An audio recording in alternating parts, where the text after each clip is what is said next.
It's interesting that the way you asked, genetics is insanely pertinent to how long you live and explains almost all of the variants for those wacky stories you hear, which are often false and sometimes true.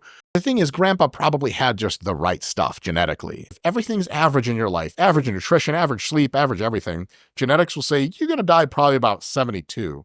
Okay, you mentioned a word there that I thought would maybe be the biggest one, genetics. But if you do everything right, you might die at 82. If you do everything wrong, you might die at 52, 62, something like that. Very big differences abound. However, that settling point of longevity, very genetically informed. However, the reason I said that adiposity is probably the most pertinent variable, the biggest one explanatory-wise, is because it's a variable that you can push all the variables to extremity. You can push your sleep down, you can push your stress sky high, but it's unlikely you're going to do that to yourself for very long in the free modern world.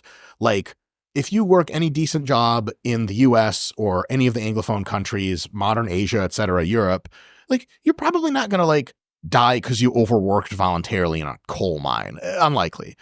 But boy, are a lot of people voluntarily overeating like crazy. And being that are we allowed to disclose the filming location? Being that we're in the Austin, Texas metropolitan area, lots of people are eating to such high extents that I'll tell you this, if you weigh 400 pounds and you trot out the genetics bullshit to me of like why you haven't lost weight, I'm draking you. Like, I don't even want to hear this shit.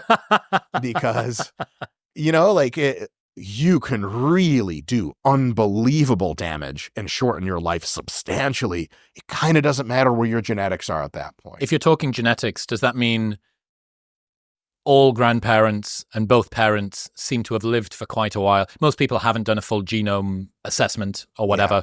I don't even know if we've done a polymorphic trait. Like, here's the long-living gene, or here's some of the long-living groups. I can spare the expense. It's going to be polygenic. But there are... I mean, there's not one gene that I can just the age take gene. Well, shit, people only live to 55 or 95. No in between. It's very bimodal, right? If you look at it, you can look at genetics from two different perspectives in this regard, at least. One perspective is there are no doubt genetic variables about a person that under the hood cause them to live a long time or live a short time. You might be able to clear mitochondrial damage faster or something like that. Your genome, the actual like strands of DNA are kept like less methylated than otherwise. There are a variety of molecular machines that do that. Some people have more effective variants or more of them, so on and so forth.